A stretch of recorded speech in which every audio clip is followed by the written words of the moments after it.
You ask Tiger to solve.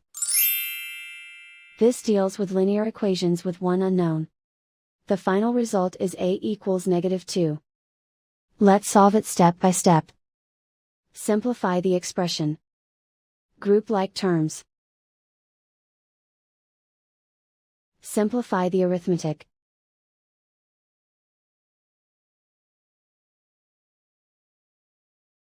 Group all a terms on the left side of the equation. Add a to both sides. Group like terms. Simplify the arithmetic.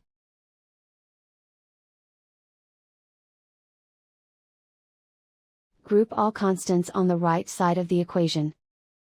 Subtract 6 from both sides. Simplify the arithmetic.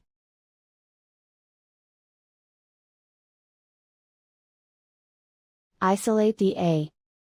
Divide both sides by 3. Simplify the fraction.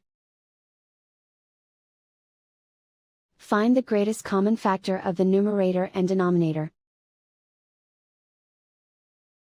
Factor out and cancel the greatest common factor.